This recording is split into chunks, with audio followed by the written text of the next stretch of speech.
Welcome to Four Words Podcast. Today we got Soultru in the building. Why don't you go ahead and pop it off for us? What's up, y'all? How we doing? This is Soultru from Iowa. Yeah, what? Iowa? What? That's crazy. Soul artist, hip hop a little bit, acoustic. We got it sitting right here next to me.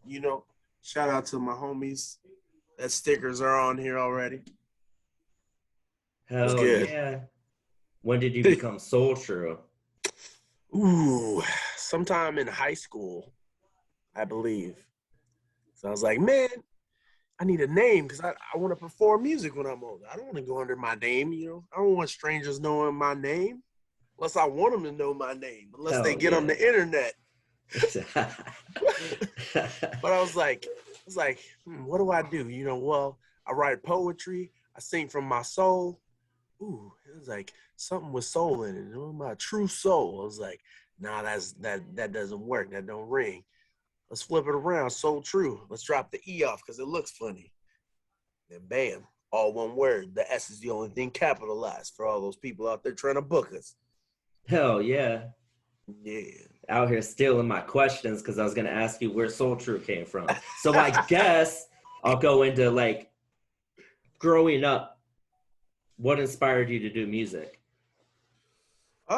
Being around music. One of my uncles sang the lead in church. And I don't know, I just like watching him perform, I think was a big influence. And then like music just, I don't know, I just kind of, I clung on to music like pretty early, like gospel churches and stuff. I always felt music. Like, I mean, I feel like everyone feels music, but I mean, I just really, it was like, I feel like music chose me more than anything really. Cause it was just like, it was there. One day I was just like, I like this a lot. I love it.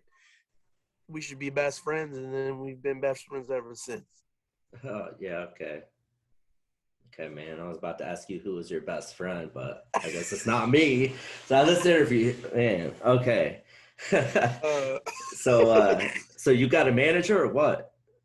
Yeah, it's this dude named Brett Kramer. I don't know if you know him. Yeah, no, I'm good. Yeah, he's an Eagles fan. I feel bad for him sometimes. There's a lot of injuries. Yeah. But hopefully there's his next season. We'll see. Yeah, man, we've been getting a lot of stuff going on in the background too. Like you got a lot of stuff coming up, and we'll talk about that in a little bit. But let's actually take it back to when I met you. So I was working on my second album, and I had my own little studio. It wasn't the best, but I was working on a song called Guardian Angel, and it was for my mom who passed away. So I was like, I need a really good singer. And so I knew NDK, and he was like, and Khan, and they were like, yeah, we got this guy, Soultru. And they're like, yeah, he's good. And I'm like, everybody says that shit, man. You hear that all the time, and you're like, for sure. They're okay. And then you're like, okay. Yeah. So then they brought you over, and I didn't give you Guardian Angel right away. I gave you this song that didn't have a hook, and it was this wacky, crazy rap beat. Like, I couldn't even see a singer being on it. I was like, he's good. He's good. Let's see what he can do. I didn't even have anything. See how good he is. I didn't have anything written, nothing. And I put it on. It's like, the beat's like, and then, so I'm like, all right, whatever, man. I knew NDK knew how to run the shit. I let him sit in there. I was like, all right, you take this. I go in my living room, probably cracked open a beer or something. And I was like, all right, cool, whatever. And I'm kicking it. And like, I don't know, like a little bit after that, MDK came out. He's like, hey, will you come here? And I'm like, she can't do it. And I went in there, and like, you had it done, and it was like, fuck, man. Like, you're like, you can't understand why this crowd is just going crazy. And you did all the melodies and shit. And like, man, it went from a beat that I couldn't see someone singing on to a beat that sounded like it should have a singer on it. Like, and I was like, all right, you got it. And then we did Guardian Angel and that shit. Yeah, man. Yeah. So that's how I met you. And I was like, yeah, I fuck with this dude. And we've been cool ever since. And that was 2008. seven, I think maybe 6, 7. I don't even remember. But yeah, That's about right though, because it was after high school and it wasn't that far after high school. yeah, And that's about right because I think I'm 06, so yeah, 07, 08. That's yeah, just crazy to think about. Wow. yeah, It's yeah. That crazy to shit's a long imagine time we've been ago. friends that long. I Holy shit. know, I know. Shit's That's nuts. crazy. Yup. So I want to ask you something that it's one of my favorite questions. What was your favorite live show that you've done? Whoa.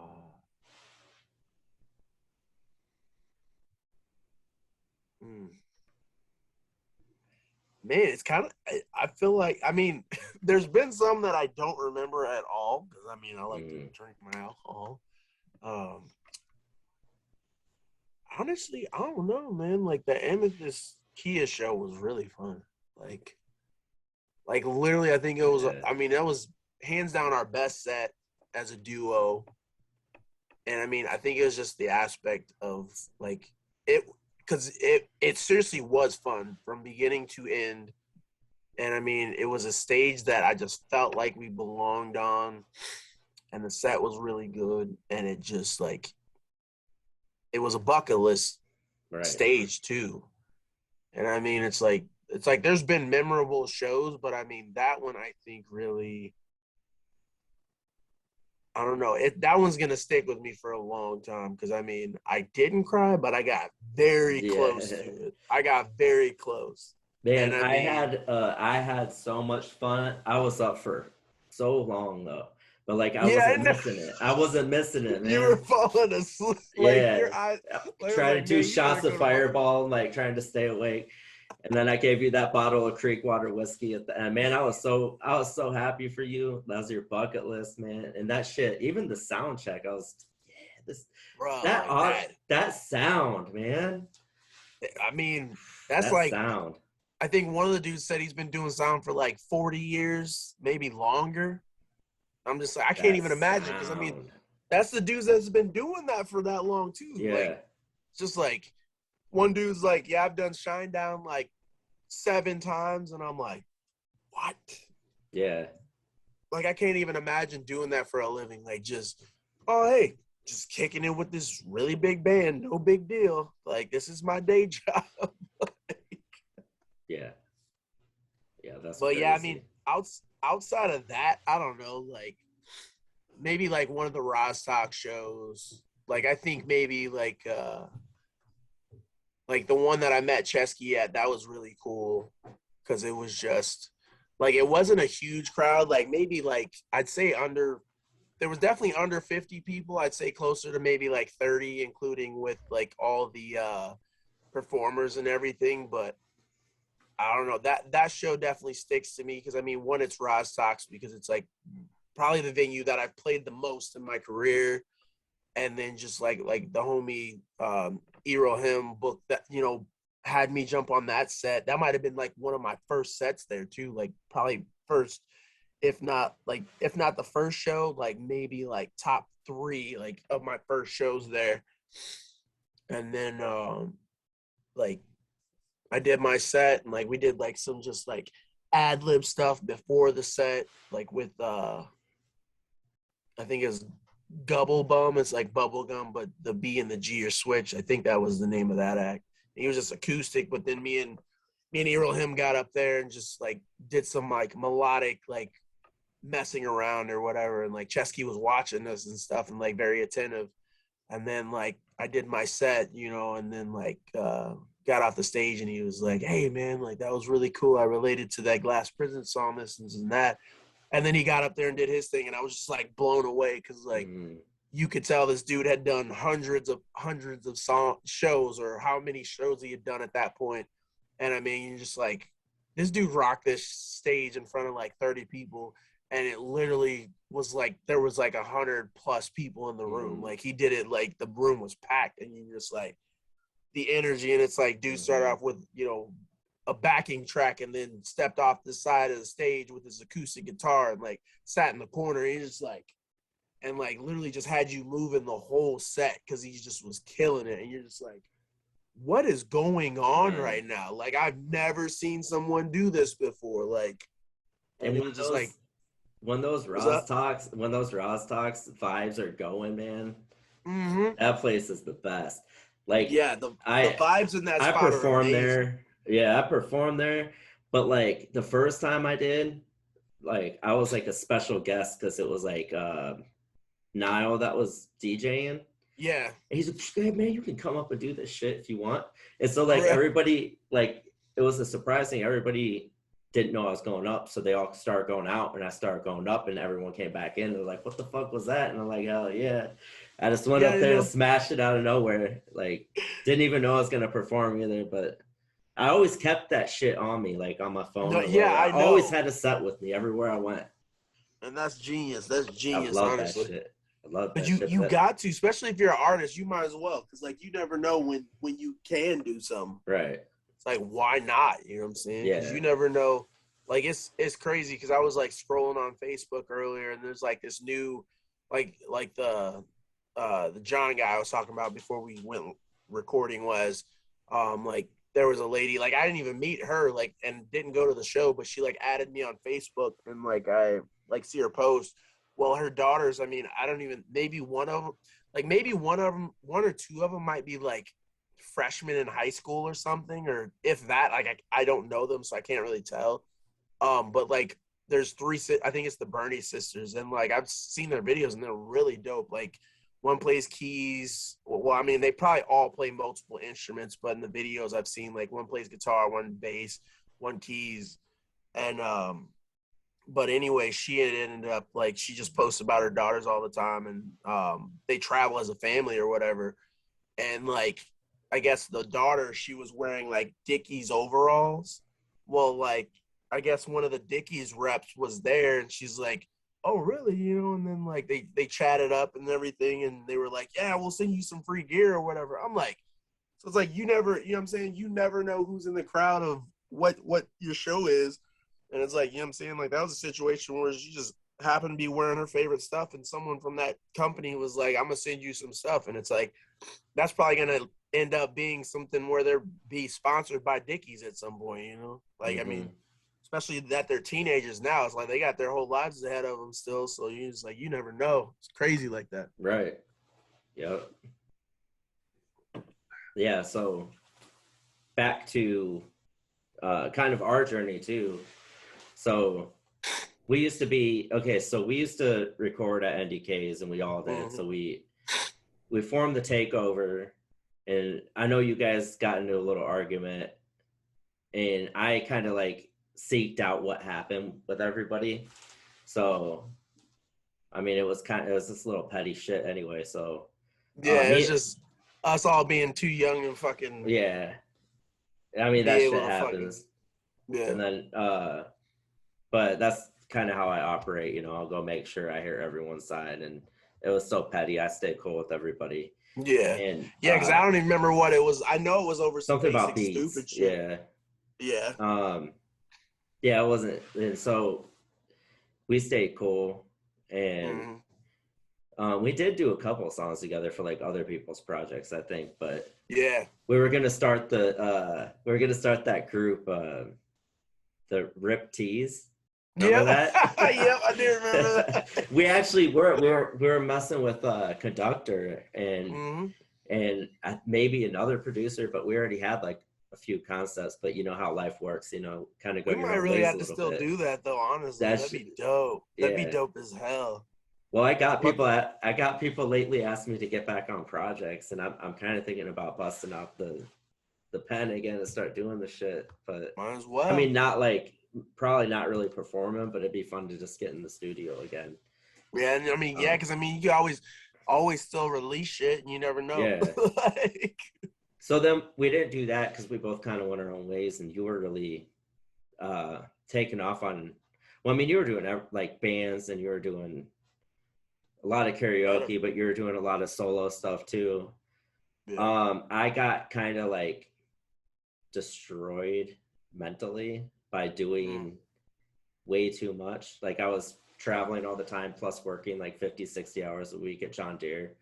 Yeah, you burnt yourself out too I much. did. Like if it was just music, it would be different. But Well, and then I had the takeover, organized chaos, and my solo stuff, and I was traveling, and I was in the studio, and I was working so much. So I got to this point where I lost my mind. So I decided to go get on the business side of it. So it wasn't that I quit rapping because I was failing. I was actually doing really well. Like me and Sideways were number one in Milwaukee. Like, we were doing a lot of like, that little mixtape we did took off really quick. Like it was buzzing hard. He got locked up and then we kind of backed off that. And anyway, I'm kind of ranting now, but no, you good. You good. So I decided to go down to school, and right away, I didn't even want to do like, I didn't really know exactly, but I didn't think about artist management. But like right when I went down there, you were like, hey, you know, when you get back, you get done, you're going to be my manager, right? And I'm like, hell yeah. Yeah. Because I, like when I moved down to Florida, I seen you kind of take the place of what I was doing. Like I was always booked, like way out and like just busy. And I saw that you doing the same thing I was doing. And I was like, and I've been with you to different places to where like any kind of crowd loved you. So I'm like, yeah, I'll be your manager. Like you go anywhere, like it's easy as hell. So, I mean, that's what's crazy too. Cause I was working on you there and we didn't even announce it until like I got done.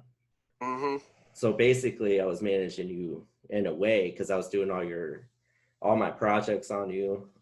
You came down to Florida too, did some shows. Yeah, that was cool. But basically, I like the fact, I think we work so well together because like every time we have the conversation of anything, we're never like, or I give you an idea, you give me an idea. We're never like, no, we can't do it. We're always like, how do we do this? Like we don't shoot each other's ideas down. We actually are like you're an idea person. Like you know how to talk to people too. Like it's crazy because like a lot of people don't even, like artists don't even really dip into that side of it. Yeah. So it and that's makes important. It so much easier. Yeah, because it's like, I mean, it's like the best networking you can do is just talking to people. I mean, it's like, especially it's like when people like your music, I mean, it's like most of the time the people that are going to say something to you, like they have their hands in music as it is. Yeah. And it's like most of the time the connections, they'll be made and all you got to do is know how to talk to people. Like, it's like, it don't matter. Yeah. And I mean, that's the thing. It's like, you ain't got to be from a certain demographic or nothing like that, or you know, or be businessy. As long as you can talk to people and communicate, you know what I'm saying? If they like you, they like you. It don't matter from there. Well, and that's the other thing too, because like we've been out like doing shows together before that. Plus, we'd even go karaoke, and people would love us because we'd have fun. We'd talk to people, and we were both building, since we didn't do the group, we were both building these separate networks. And yours and mine got so big separately, but coming together, we have this huge giant network. Like we can ridiculous. Do anything. Yeah, and like it's ridiculous. Yeah, so everything made sense with it. Like it's just like, yeah, and plus like we're brothers, like we trust each other like 100%, and we're on the same page. We don't ever get into it with each other. Like we've never gotten into a fight, nothing. Right. Which maybe we should, because you know, usually just fighting your friend. Yeah. Just in case. Yeah. All right. It's like, look, man, it's been 30-year friendship. This is a little too scary, man. We're gonna put a pay-per-view fight up. A little boxing action. So why you fighting? I don't know, man. It's just time for a fight. See if it brings us closer. Right. So I fought friends before, and afterwards they're like, hey man, I got this beer. You want to go drink? I'm like, all right, cool. Yeah. Like, I didn't really like you before, but yeah, I got respect. I mean, for me, I feel like it's just like I would never challenge you. You experienced, and I'm like, nah, man, he great. Like, I'm crazy, but he crazier than my crazy is. We're matches, so I'm like, I don't want to fight. I don't never want to fight you. Hell Fuck yeah. that. So, I'll drink to that. yes. Yeah, we can talk about some upcoming shows now that we're just kind of talking about that Well, situation. Barrel and Flow, that one comes in hand because we're drinking these IPAs over Yeah. here. Yeah, Yeah. yeah. Barrel and Flow's September 11th out in Pittsburgh, Pennsylvania.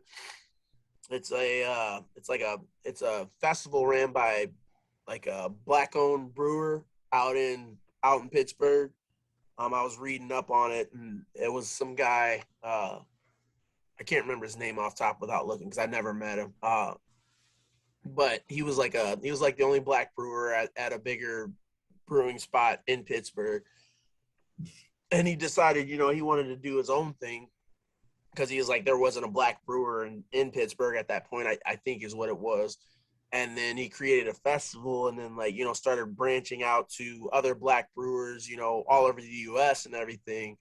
And I mean, that's what it is now. It's Barrel and Flow. It's Barrel stands for the brewing part of the beer and everything, and like the liquor and the wines and stuff. And it's all black owned businesses on that side of things. And then the flow part is like the hip hop, the soul, the rock, and like all the artists are from, artists of color and stuff. And then I mean, whoever's in their band, it's not against like, whites, Hispanic, any other nationalities performing as well, but the leads or certain people in the band are of color.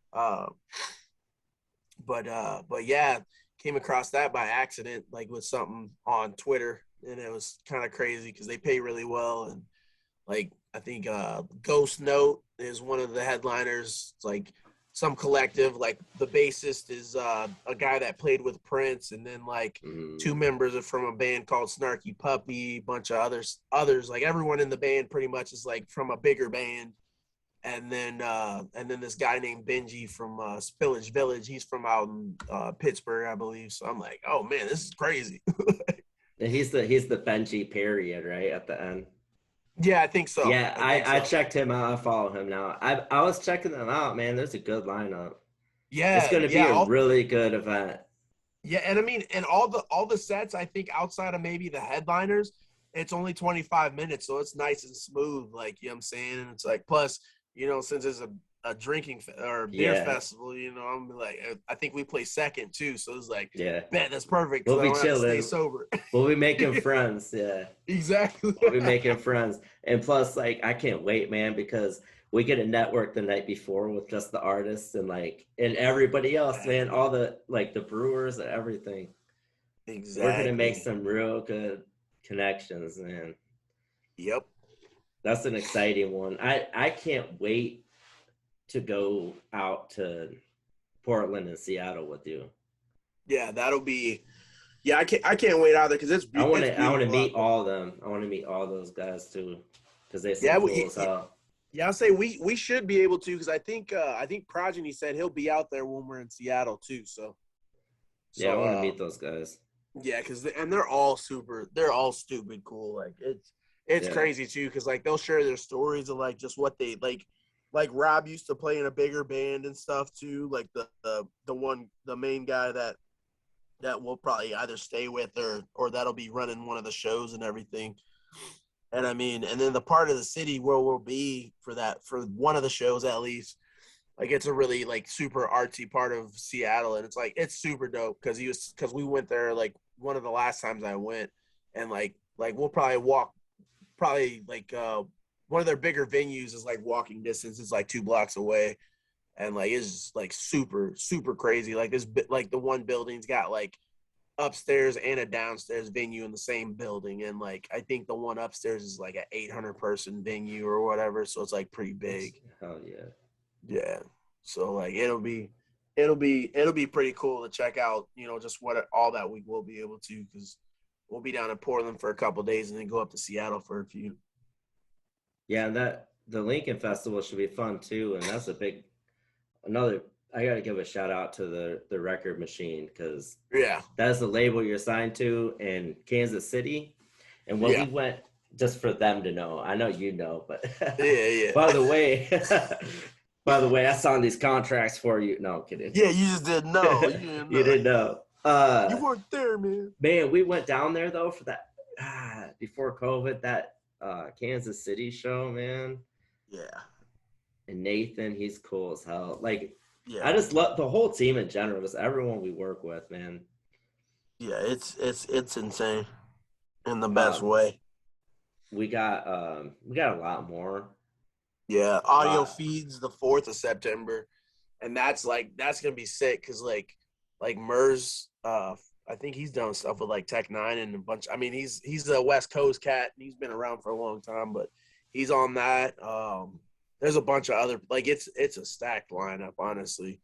Like it's more of like a religious festival, but I mean everyone that's on the lineup isn't like a religious band, but I mean because they're super inclusive of people not being as faith based as other groups and everything. So it's more just drug free and like probably keeping it PC and stuff for the kids that are around. But I mean I've definitely seen the lineups and some of the previous lineups are like people that are like literally like on the point of they might not be mainstream, but like they're as close as you can get to being mainstream with when it comes to what they're making money monetarily and the venues they play and stuff like yeah, that. So it's like it gets pretty insane with some of this stuff. So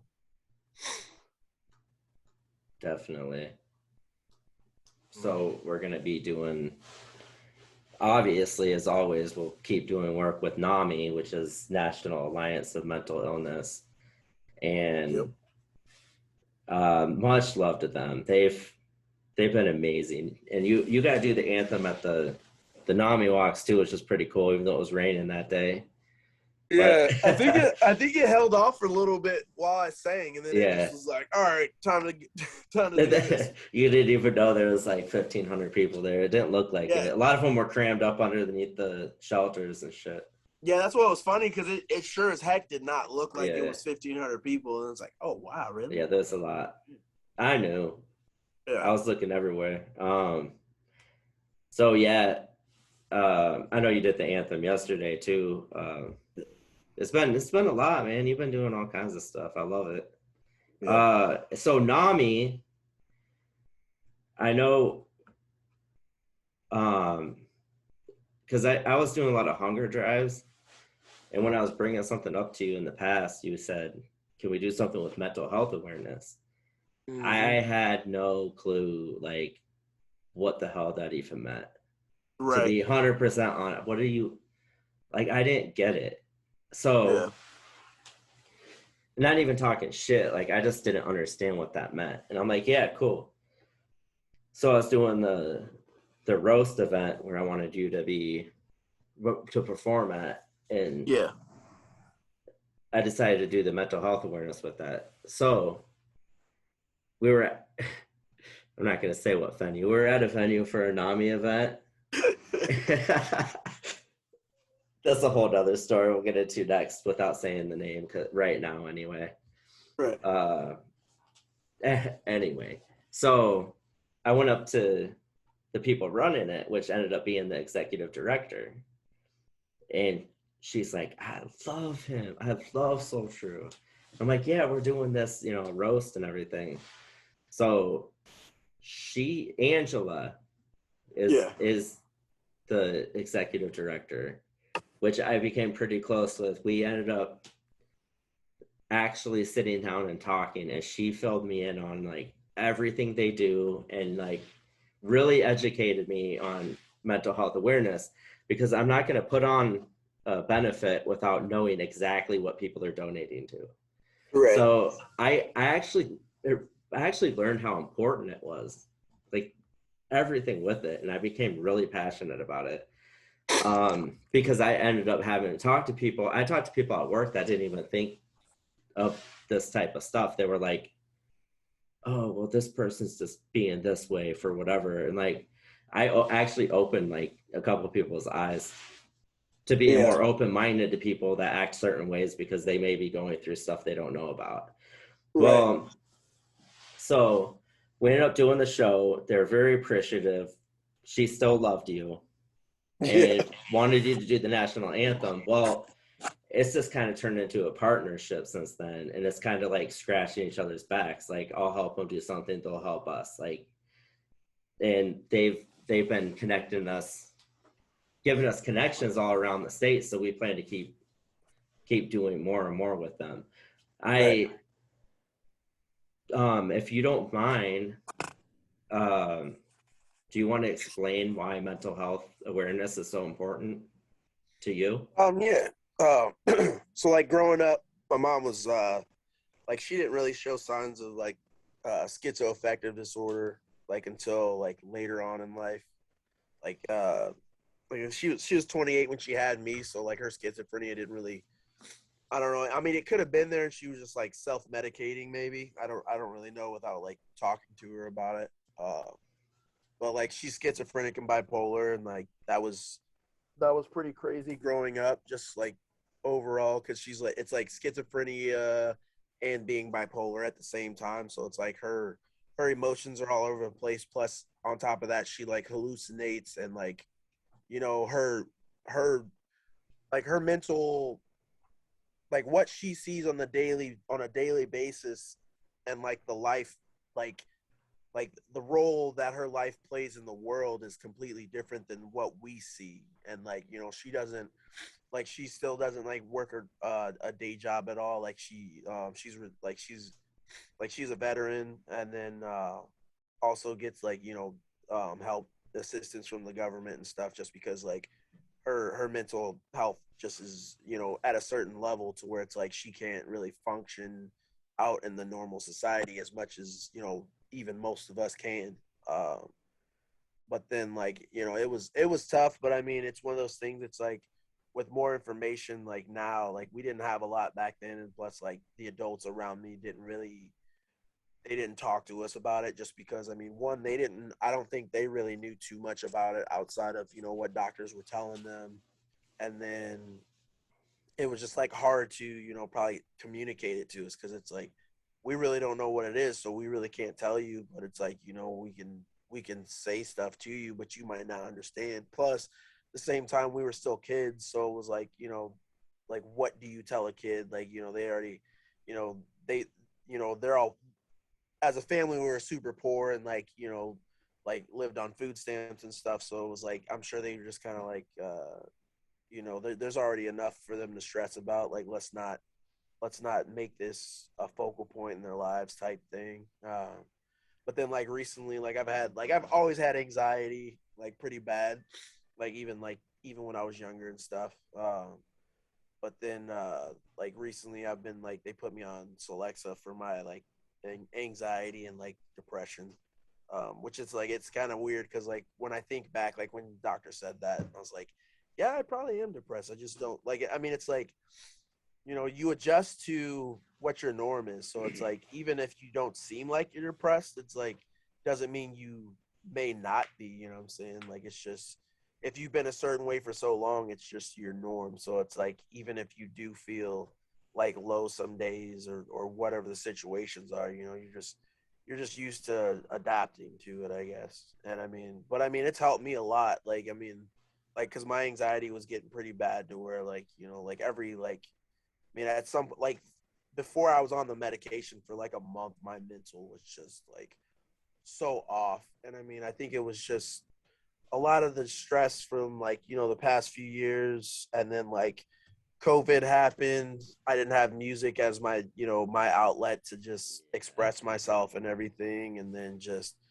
you know, going back to having, the ability to do more things. And then just, I don't know, just other aspects of life. And just, like my mental, I guess my memories of the past kind of probably just were creeping back into my head, to where I was just thinking too much about, I was just overthinking everything, and like I really didn't have much control over it. So Well, that just happened to me though, because yeah. along with this podcast, I was doing my story, and I started getting all fucked up in the head, Mm-hmm. and I can get myself out of that, but this time it kept swinging back, And then I realized it was that story.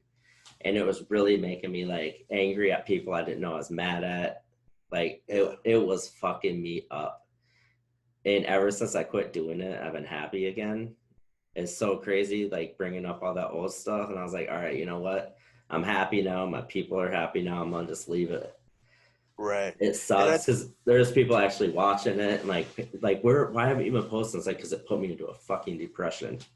Yeah. Like And it I think sucks. that's what mine was too, because it's like it was just like I went out to Chicago and did a podcast with the guy at DZ Records, and like we just sat down for, I think it was like 2 hours, and we were just talking about, you know, like my upbringing and stuff, and like my life. And I mean, it was just like, and it wasn't really like recent stuff. I mean, it was just like, but we like dug in, and I mean, I was sharing, but it was like I was sharing stuff that, you know, like that I think about, you know, like if I don't think about it every day, I think about it, you know, once a week type things, or like certain stuff will trigger, like if I see a pit bull, like it'll trigger like memories of my next door neighbors, or like certain other aspects of things, or like even if I see like a friend, like a mutual friend, if I see their like their Facebook post, like it'll kind of, sometimes it'll trigger, sometimes it won't, just because we live in that same neighborhood.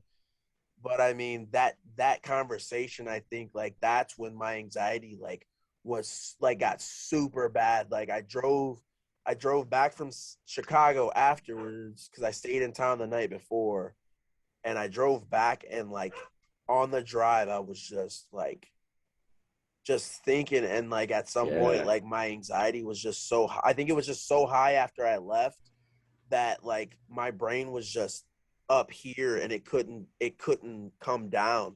So by the time I mean, I was having a 3/4 of a way panic attack, you know, going 80 miles an hour down the road. But I just like the one thing that was keeping me composed was like the highway, and knowing that I was driving a car, you know what I'm saying? Like, but then once I got home, I got in the house, and like I was just full panic mode, like just like panic attacks are the worst thing, like one of the worst things in the world. And I mean, and it's like when you get that far into your head where you can't get out of it, it Yeah. sucks. And it's like it's something that I never wish on my worst enemy, you know what I'm saying? Like, because it's like that's a place that I don't want anybody to ever have to be. Athena, stop. Yeah,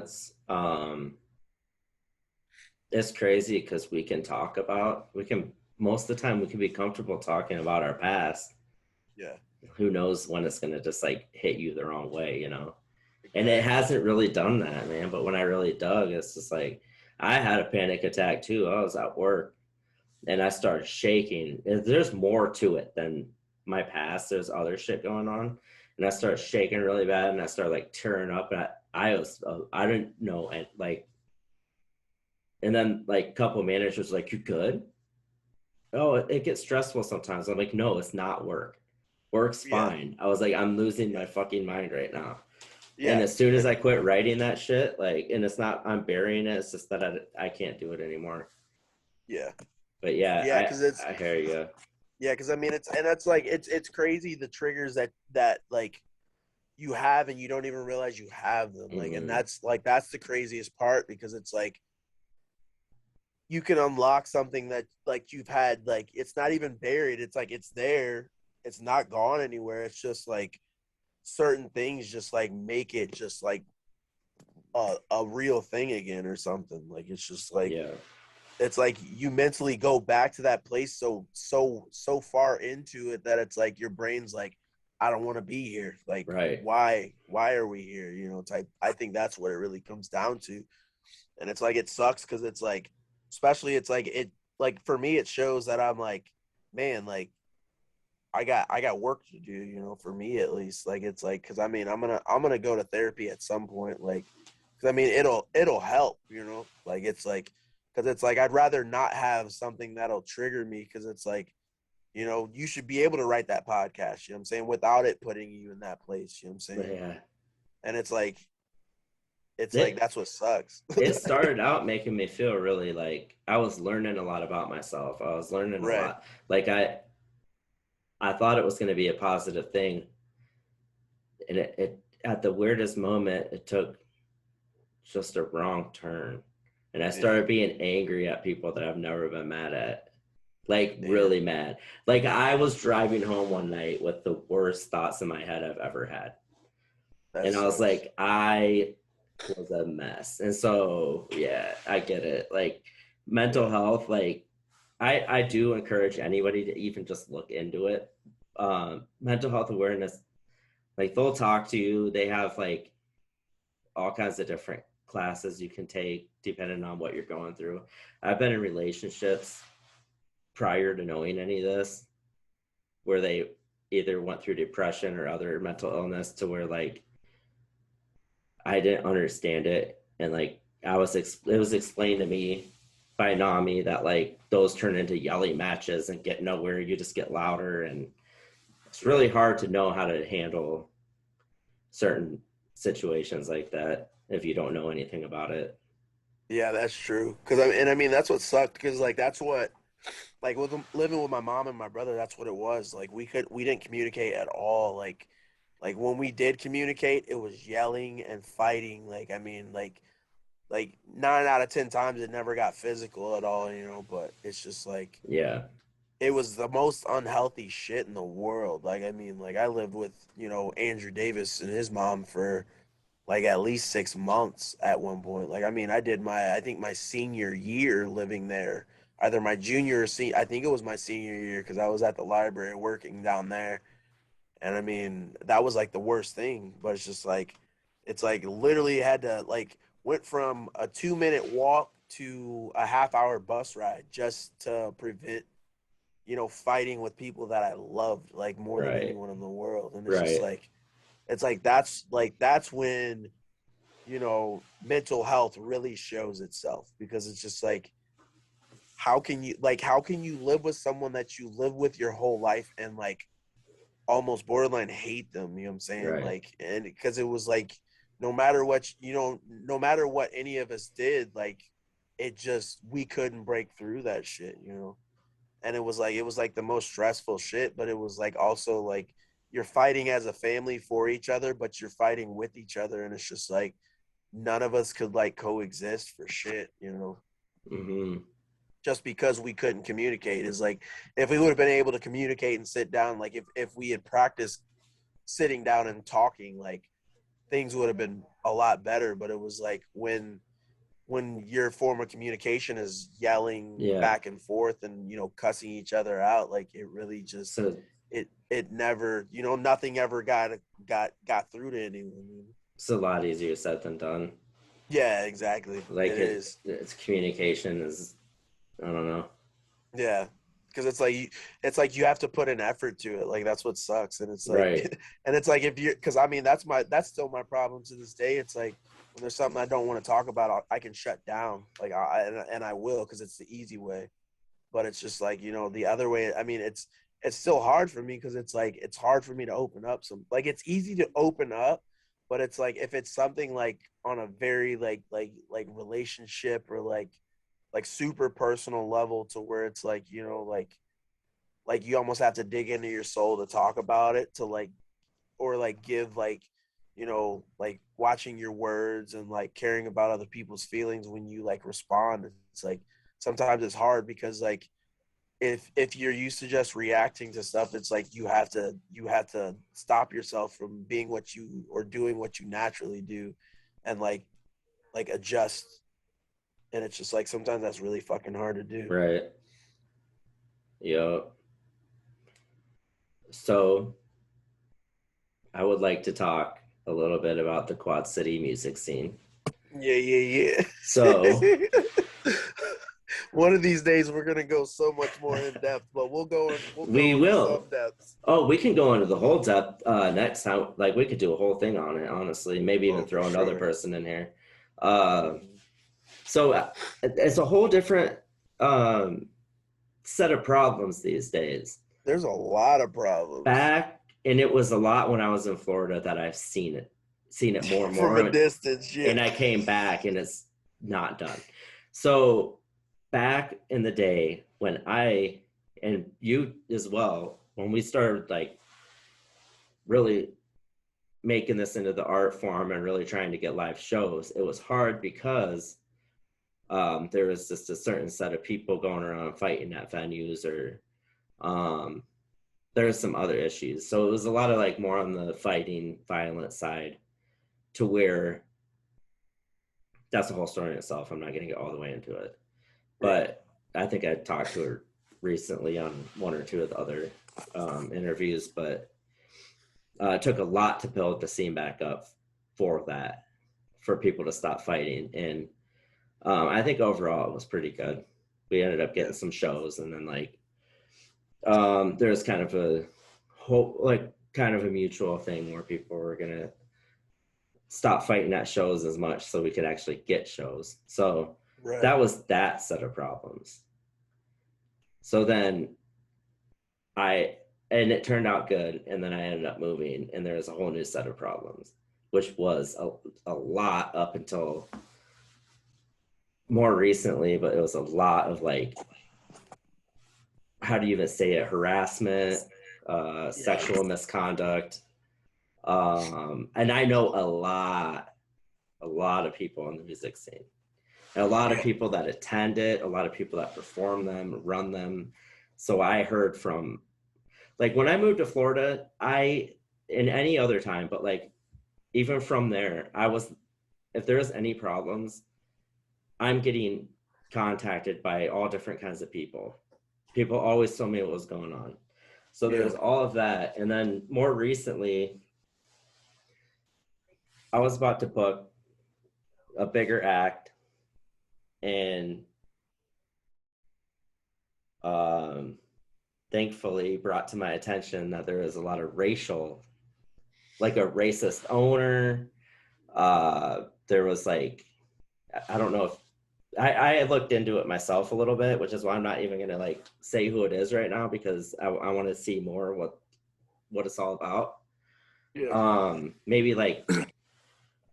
Maybe harassment, underpaying people or something. Like, I even saw anywhere from like rotten food, like, but thankfully, because before I moved, it was fine. I just spent $79. The venue was fine before I moved. And I didn't know that they turned into this. So. Oh, she's half. I'm looking. Half the bed. Sorry, Jess is right here. Oh my God, look at her. She's sleeping? Yeah. What the hell? We're recording over here. Oh, I'm so sorry. No, you're fine. You're so fine. They're gonna say that she's spoiled rotten. I love my granddaughter. I don't know who you are. No, you're good. It's Brett. I love Mila too. It's okay. It's all good. You're fine. I just was letting y'all know so y'all knew. See you later. Yeah. So what are your thoughts on the like state of the Quad Cities music scene, which for those who don't live around here, Quad Cities is Iowa and Illinois, which is just 4 cities: Davenport, Moline, Rock Island, East Moline, Bettendorf. It's way more than 4 cities, I guess. But anyway, that's where we're talking about. And that's where we're basically, we're basically from there. We've lived there most of our lives. Right. So what are your thoughts on that whole situation? I mean, there's a lot of good things out here that are going on. And sorry, I think I'm checking. Oh, I think Mila's about to get up. Give me 1 second. I'm gonna call Jess real quick. I think for me, I just see it as, she just woke up. Give me 1 second. I'm gonna see if she'll grab her. It's all good. I can cut this out and put baby. Hey, break. Mila literally just woke up. Will you grab her? I don't know if you could you take her with you? I mean, I was just saying, because we're just doing this recording and stuff. I don't know how much longer it'll take, and I just didn't want to lose track of her, especially because the steps and stuff down here. All right. Thank you. I'm sorry. Love you. All right, bye.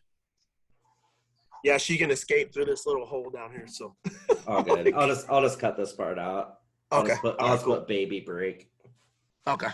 But yeah, for me, I mean, as far as like when it comes to the artistry and like the non behind the scenes type of, you know, or like the behind the scenes bull crap, I mean, outside of that, music wise it's going great, because I mean the ones that are super talented, they're the ones that are getting noticed more, and they're getting outside the Quad Cities. So I mean, and it's not really a big deal as far as that level of stuff. But I mean, the behind the scenes stuff, that's what it sucks, because it's like venues are being, places for artists to play are being, ruined because of, some bad apples, whether it's owners or artists in themselves. And I mean, it kind of gets old, because it's like, it's not like people don't know not to do these things. I mean, it's just, we're human beings, and, I don't know, some of us pretend to put up this, I guess, facade and show people what we think they should see, but then behind closed doors, some of us do the complete opposite, and we're like, oh yeah, like I'm all for human rights and equal rights for everyone, and then behind closed doors they're doing other shit, and then sometimes it comes to light and sometimes it doesn't. But I mean, for me, it's like, when the people that I'm still in contact with that have booked me or that will book me, I mean, those people, they've always been in my good graces, and I'll always respect them. It's like I've cut ties with plenty of people. I mean, people that literally have put me on some of the best shows I've ever done, or some of the biggest shows. But I mean, at the end of the day, I'm not going to sell myself short just because, this person wanted to book me for a solid show. Like, nah, like, Yeah. you burn a bridge on your end, or you treat me a certain way, but you're following me on social media and like my posts. I don't care if you like my posts. Like, I don't want to associate with you, especially it's like, I'm no dummy. I've been doing this, I've been doing in music, roughly around 15 years. And it's like, I know when somebody's putting on, saving face for social media. Like, I know when that happens, because when you got my number, when you got my email address, and you go from booking me once every 3 months to, 9 months of not booking me after I performed on something you told me not to, I can put 2 and 2 together, you know what I'm saying? And it's like, I don't need you. Like, I was doing music before you, and I'm going to be doing music after you. And anybody that wants to take anything personal, I mean, it's like, I've cut people off for a lot of different reasons, for not showing up for shows when I helped them book their artists twice and you didn't show up. And then, I straight up had to disrespect you at a show. I'm not friends with you. No, like, you disrespected me twice. You know what I'm saying? Mm-hmm. I hit you up after both situations. And then I was supposed to be friends. No, we weren't even friends before. Like, we were music acquaintances. And it's like, and then from there, you know what I'm saying? I treat music people as friends until they give me a reason not to. And then it's like, it depends if I want to cut ties with you, or if I just going to have, a mutual standing with you after that. You know what I'm saying? But it's like, nah, like, you burn me 3 or 4 times. Like, that's it. Like, you're not coming back in this circle. Like, unless you come at me like a grown man and be like, look, this will never happen again type stuff, I might give you another chance. Otherwise, I'll just be like, nah, bro. And I mean, it's like, I've cut people off because they stayed associated with people that, sexually assaulted women. Like, but then, mind you, people around here still act like they weren't doing that. And it's just like, I don't even get it. Like, y'all literally had this person DJ a set for a local show after, sexual allegations happened against somebody else. Like, do you not understand what that looks like? Right. Exactly. That's what I'm saying, man. Like, and it just doesn't add up. And I mean, yeah, there's a possibility that, because I mean, me, I don't play that shit, man. Like, I've called people out, and there's other stuff that I could call out, but I'm like, you know what? Like, I'm not even gonna get myself into that, because it's like, I'm not at a point where I have the voice that I want to have to expose situational stuff. And I mean, that's my thing, because it's like, some people you can't take them down as much as you want to, you know what I'm saying? Because they're so connected or so loved in the community that it's like, they've done so much positive that, even if it is a petty or smaller situational thing, it ain't gonna hurt their business, you know what I'm saying? Mhm. So it's like, my thing is, it's like, it's one of them things, it's like, I gotta be out here a little bit more in order for my voice to be loud enough and heard loud enough for people to take me serious, you know what I'm saying? And I mean, it's not, it's nothing that it's like, oh, like this person, like, is a sexual assault thing. This is this thing. Like, it's nothing that big, but it's like, and it's like, it kills me because it's like, you see some of those people, like, they know this thing happened with this certain person. They did something that they should have went to prison for, didn't do no time for it because no one came forward, but yet they're still following them on social media, liking their posts and all these other situational things. I'm like, you don't know it. Like, you know what happened. Like, Right. if anyone knows anything that happened, you knew what happened. You heard that shit. So don't sit here and act like you didn't hear none of this. Like, you're connected to the community more than anyone is, and you ain't gonna sit here and tell me that you didn't hear that. Yeah, it's like, that's if I dirty heard as it, I know hell. you did. Like, you know what I'm Yeah. saying? So, Right. and Yeah, that's it dirty.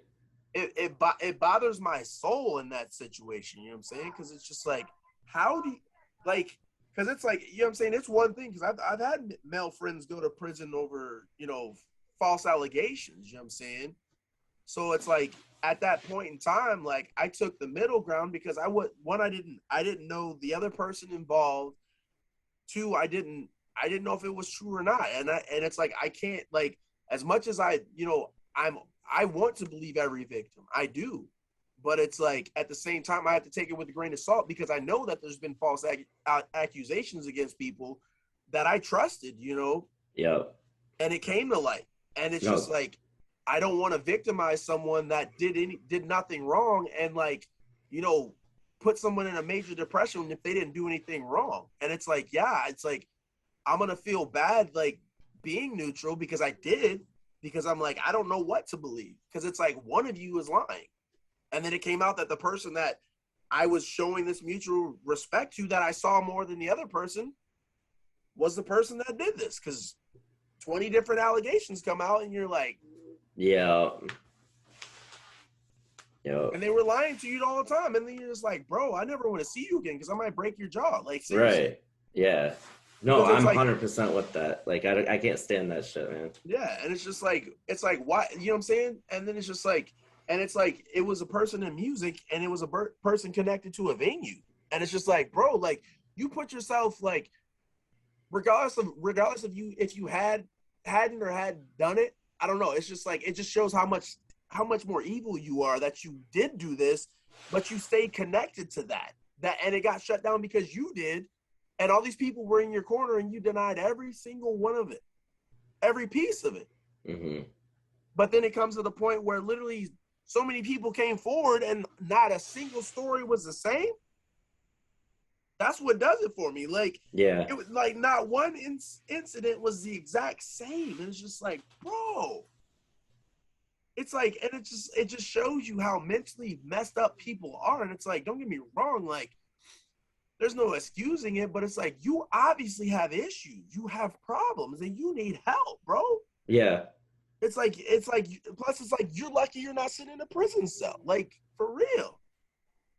And so I mean, for me, it's like, on that aspect, like, that's why it's like, that's the good thing about knowing as many people as I do and having connected with so many other people, because, like, I didn't have to burn bridges with people that were giving me opportunities, and then I can't do music no more because they were the people involved with stuff, and I had no other connection. Like, nah, like, I can cut a person off and still have a whole nother avenue of music.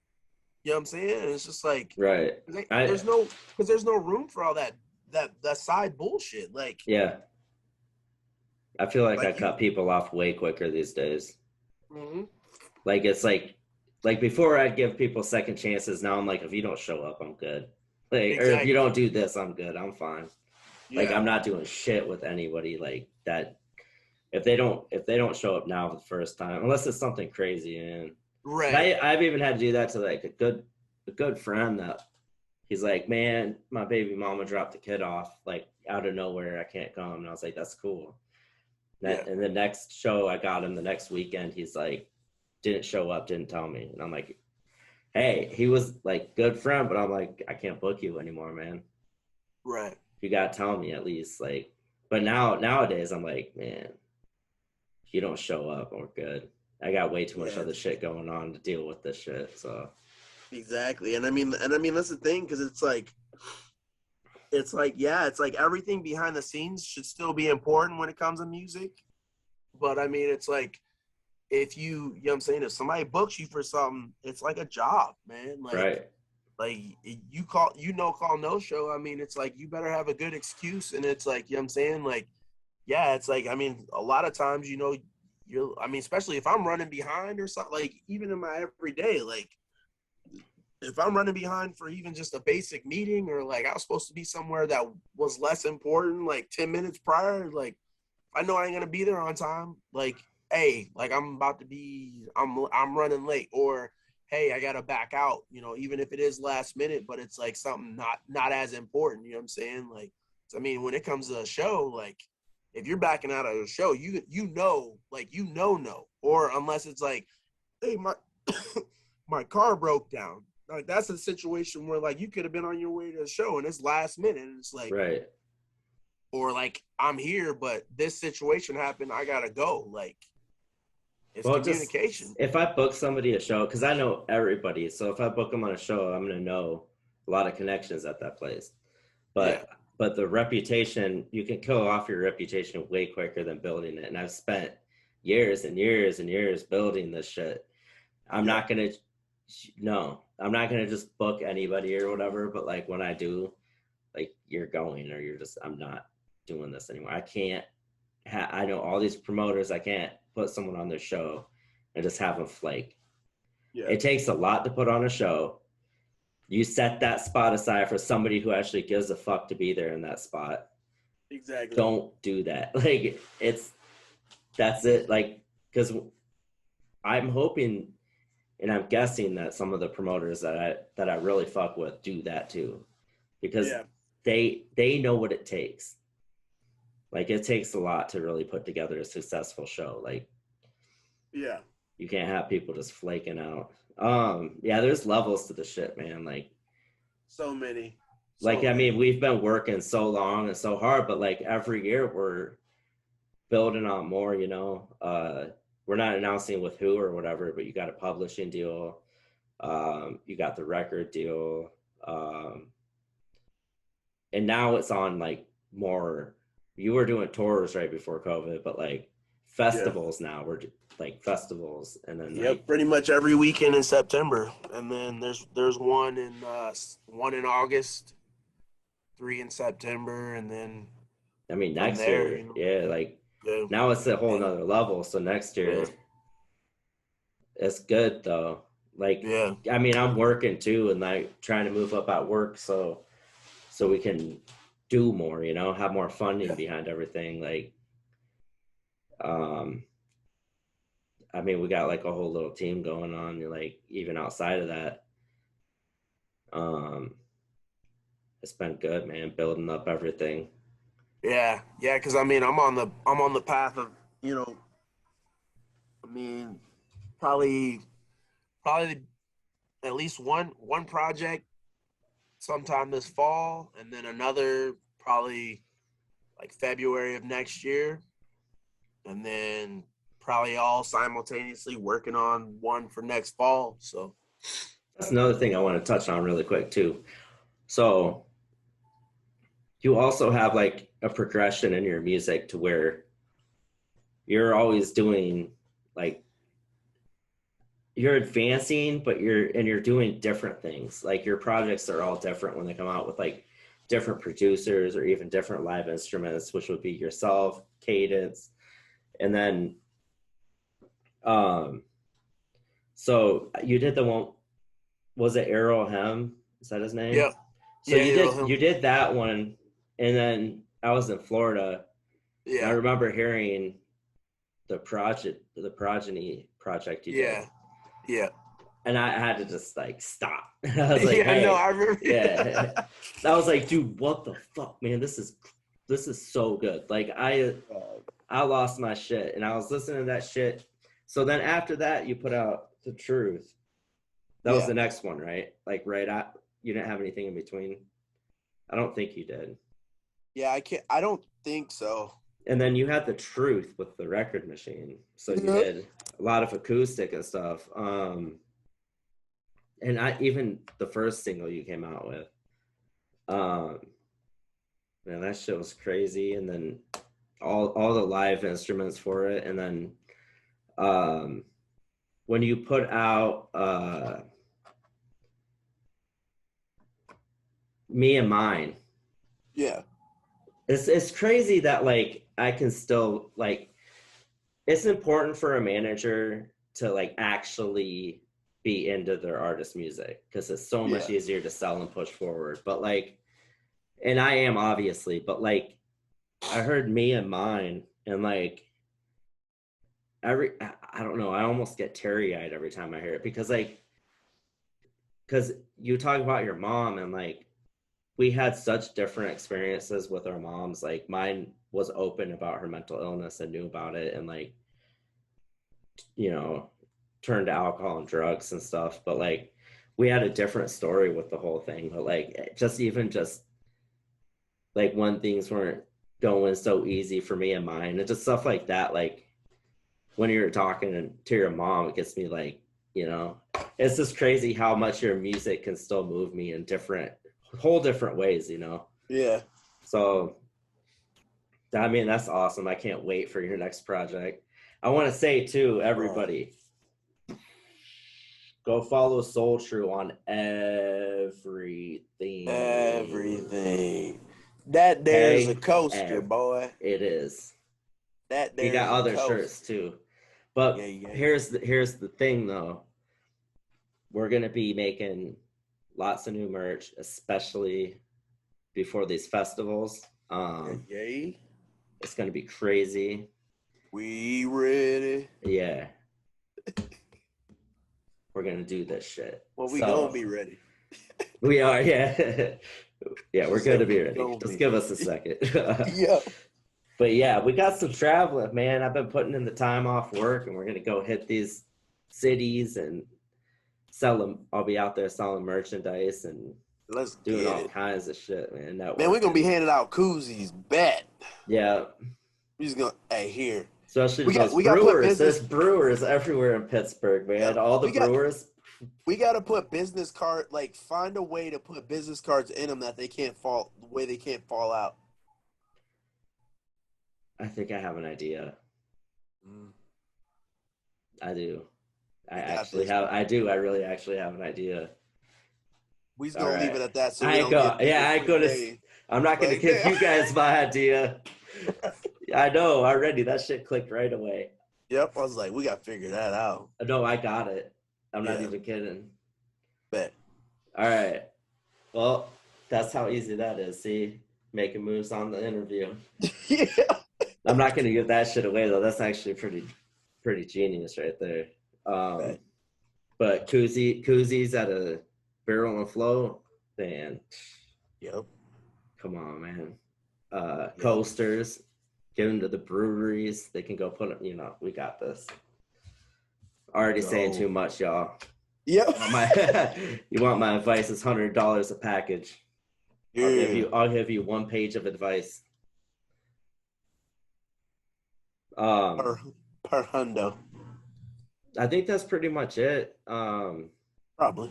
I mean, we kind of covered the upcoming shows and it's kind of like all the other stuff. I mean, unless you have anything you want to announce or bring up.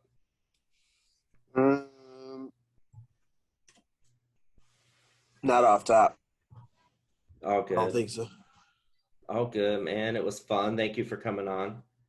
Yeah, thank you. Yeah. All right, man. Peace. Peace.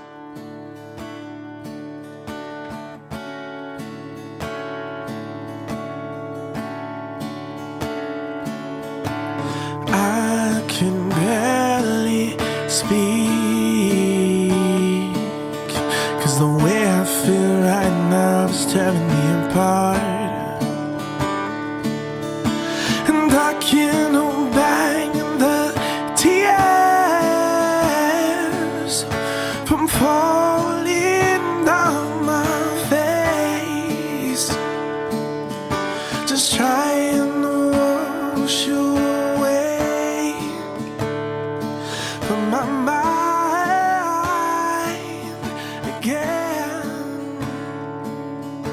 and I don't